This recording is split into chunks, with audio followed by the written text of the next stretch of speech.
እኔ ባለቤቴን ሸክክ ነበር ማለትም ያው ጠረጥረው ነበር ማለት ነው።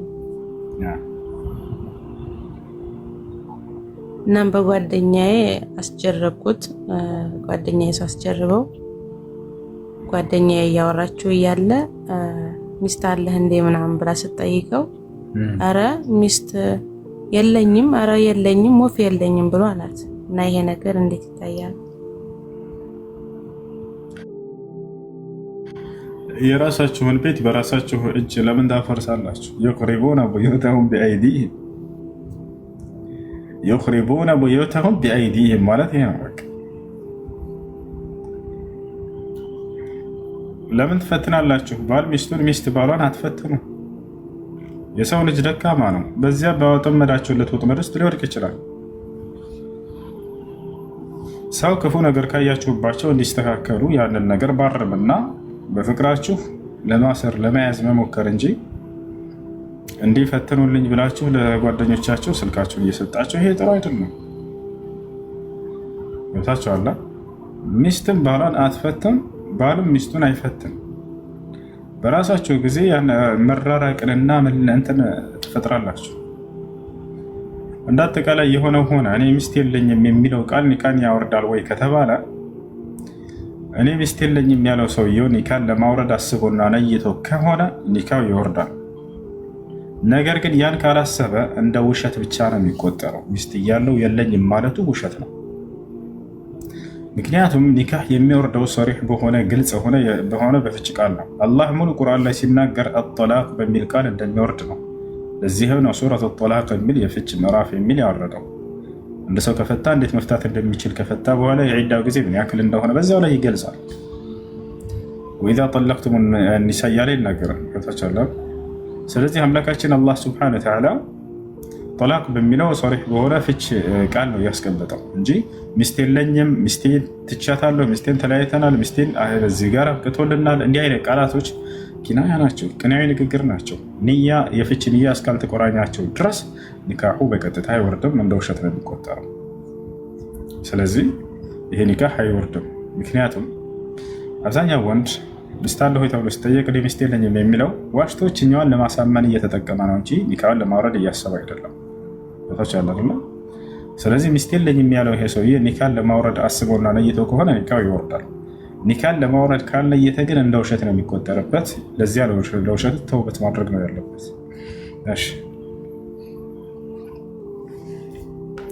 እሺ፣ አመሰግናለሁ። ጀዛከላሁ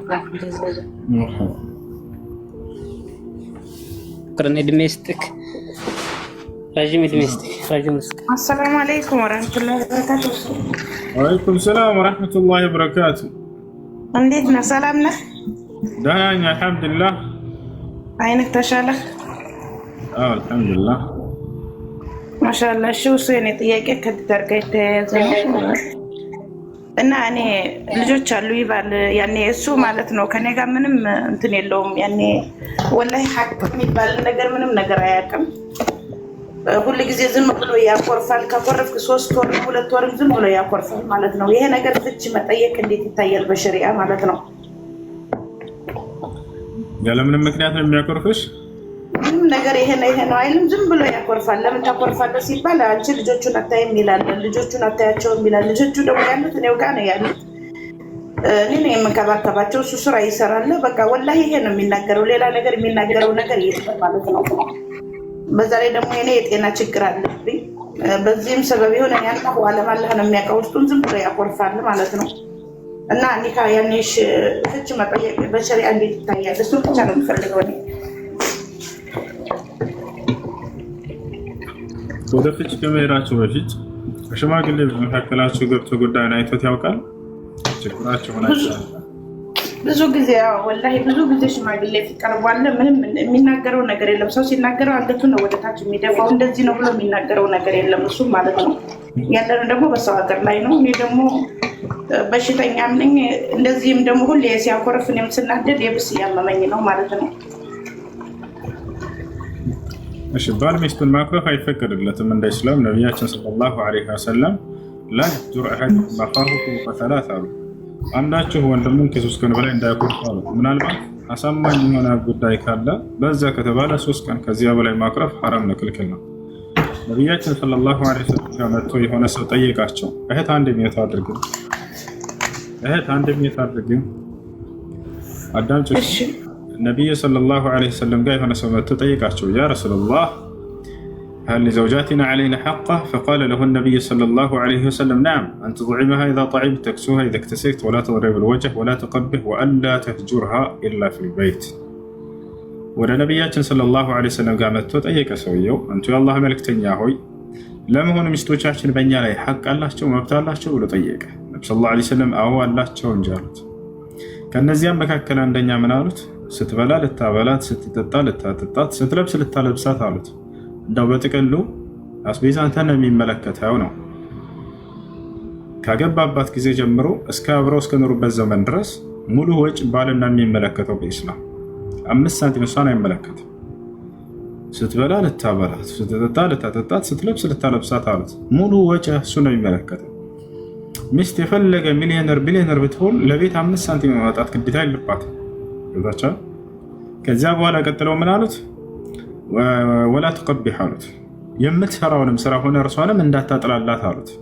ይህ አንደኛው ሐቋ ነው።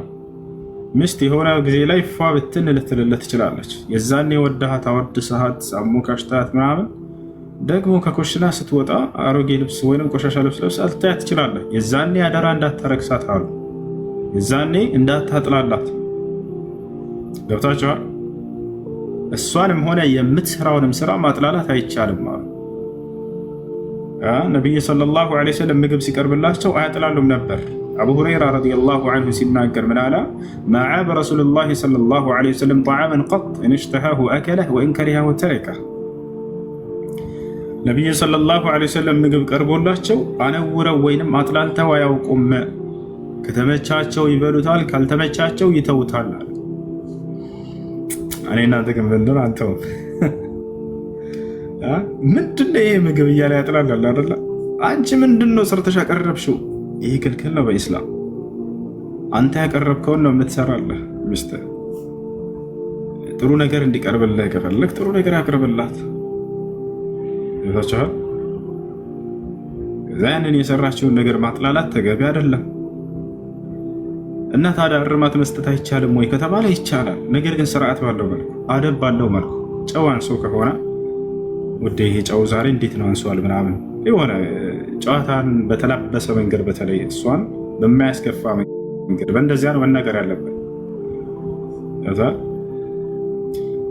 ጨው በስቶ ከሆነ ልክ እንዲሁ ዛሬ እንዴት ነው ዶቢ ነበርሽ፣ ዳፍቲራ ነበርሽ እንዴት እላታለሁ። በዛው ጨዋታና ቀልድም ይሆናል።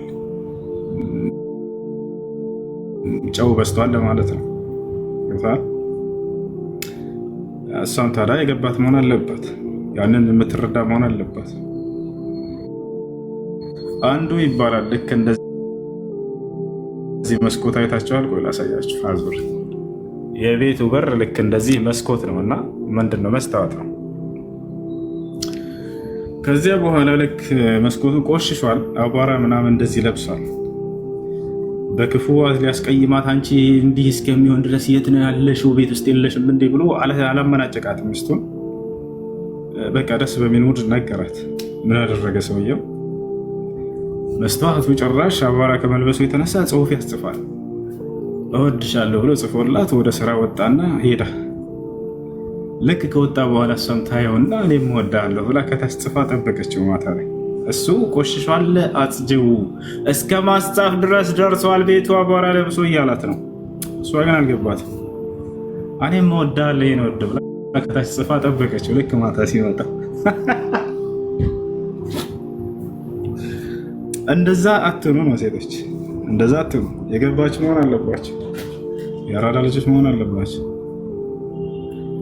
እና ልክ እንዲህ አይነት ባል ይሁን በቃ በሙድ ተናገሩ። አጭር ህይወት ለምትኖር ሚስትህን አትስደባት፣ ዝቅ አታድርጋት፣ አታንቋሻት። በተለይ እስከ ሰው ፊት አንዳንዱ ይሰድባታል። ይህ ተገቢ አይደለም። ማስደሰት ባትችል አታስከፋት።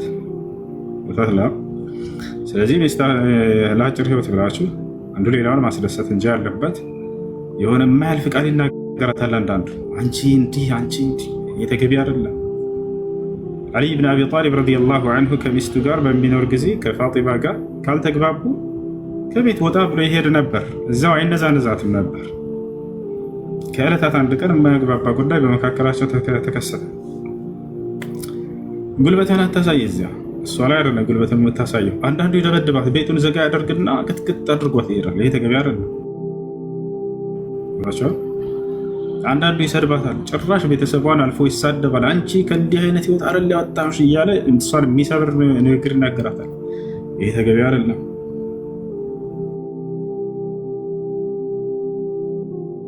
አላማተም፣ ክብሯን አላሰጣም። እዛ ሄዱ እና መስጂድ ለብቻው ቁጭ አለ። ይሄ ነው ወንድ ልጅ ማለት።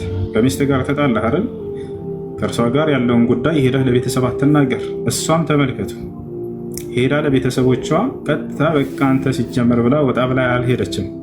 ለጓደኞቿም ሄዳ አልተናገረችም። ለቤተሰቧም ሄዳ የባሏን ገመና አላወራችም። ዛሬ ላይ ከዚህ ተቃራኒ ነው። ትሄዳለች። እኔ እኮ ባሌ እንዲህ ብሎኝ ይሄ እንከፍ ይሄ እንትን ምናምን ጭራሽ በሶሻል ሚዲያ ላይ እንድታወሩ እድል ከፈቱላችሁ። የባልን ገመና እኔ ባል እንደዚህ ነው፣ እስኪ እኔ ስለ ባልሽ አውሪ ትባላላችሁ፣ ታወራላችሁ። ይሄ ከሙስሊም ሴት አይጠበቅም። ወላሂ ላዚ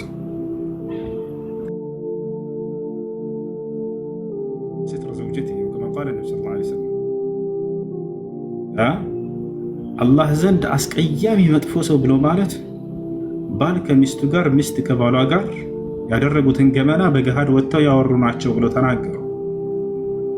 አላህ ዘንድ በጣም መጥፎ ሰዎች እነዚህ ናቸው። ይህን እንድታደርጉ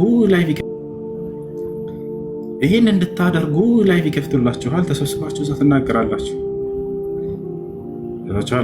እንዲህ አይነት ቦታ ላይ መገኘትም ኃጢአት ነው። ይሄን የምትናገሩን ካላችሁ አላህ ዘንድ በጣም ክፉ ሰዎች ናቸው።